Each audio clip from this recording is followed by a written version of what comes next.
At Cambridge Trust, we believe that living well is about more than just managing your wealth. It's about staying intrigued, informed, and inspired. I'm Michael Duca, Executive Vice President at Cambridge Trust Company, and this is the Cambridge Trust Thought Series.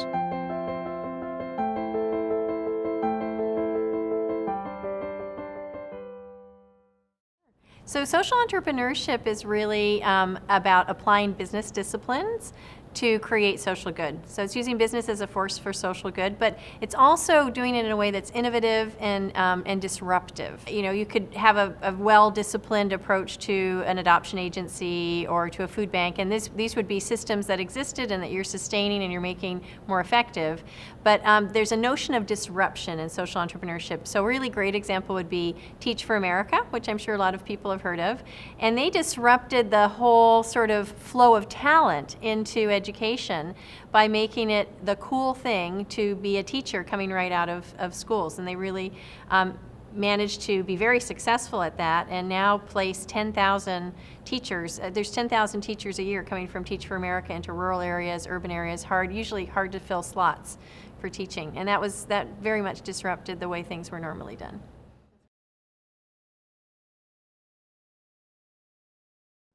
Hippocrates, actually, you could say, was a social entrepreneur. He was the first to write extensively and observe the importance of clean water and really change sort of public health systems and sanitation as a result. Flash forward to Florence Nightingale. She changed the face of public nursing and was very disruptive in that she understood germ theory and got, literally by getting medical types to wash their hands, reduced deaths by millions, and essentially is credited with the origins of epidemiology, all sorts of things like that. It's been going on for a long time, but the name came into vogue really in the aughts, so the 2000s. And one of the seminal events was Bill Gates in 2006 announcing he was going to be turning his attention from Microsoft to his foundation and really putting all that business acumen towards social good.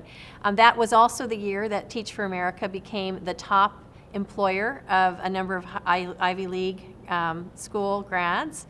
It was the same year that an organization called Civic Ventures did its first survey of aging baby boomers, and found out that most of them didn't want to retire and play golf, that they wanted to do something good. And so there was this multi-generational sort of vote for doing things that were towards social good, and that has, I think, defined the era of social enterprise.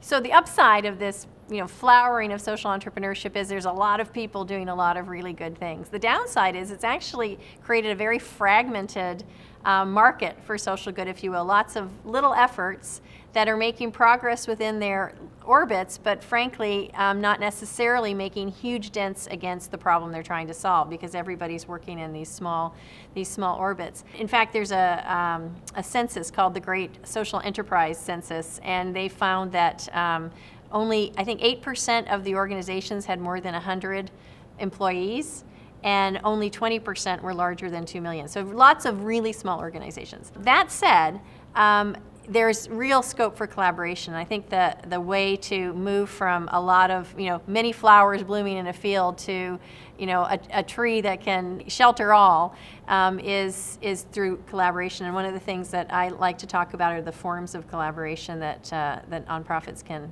take.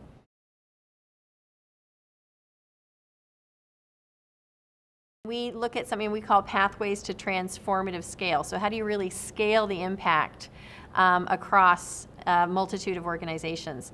And one of the pathways, frankly, is to take these smaller, innovative organizations that have evidence that what they do works, but it may be in a smaller kind of, as I said, orbit, and let them distribute their answer across the big networks that have been around for a long time. So a great example of that would be Bell, which is an accredited summer school program that really makes a dent in learning loss over the years, which is a huge problem in low-income areas where kids don't have lots of enrichment in the summer and they hit the school in September and they're actually way behind their peers that are from more affluent communities.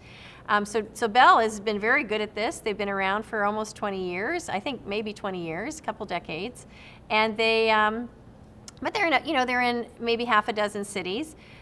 The why, of course, is within sort of 60 minutes of every zip code in America.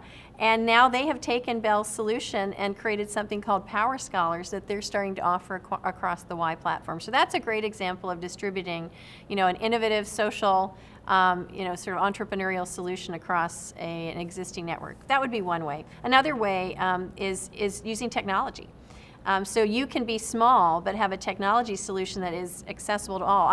Out of this book I wrote about Kwabena Darko, which is called One Hen, a nonprofit formed called One Hen Inc. that in fact uses microfinance as a role model to teach kids about financial literacy and business building, and then actually using their gains to help the next person or help their community. We are technology based. We have a website and we have a mobile app, and although we're a small staff, we have over 100 countries that are downloading the resources, using them in various school settings and after school settings. And so technology is a great way to scale impact beyond the organization. And the third one I'll just mention is the notion of changing a social norm. So one of the best ways to scale impact is to get everybody to decide they want to do things differently. And I think a great example of that would be Mothers Against Drunk Driving. So in the 70s, there was no, sort of archetype of a designated driver. That definition came into being through Mothers Against Drunk Driving, and now, they formed, I guess, in 1980, and today, deaths due to drunk driving have been cut in more than half. Because of this notion of the designated driver. But that's changing human behavior, and that's every individual saying this is a better way to live. So that's another great way that you can, as a small organization, affect, again, outsized change because you've proliferated an idea.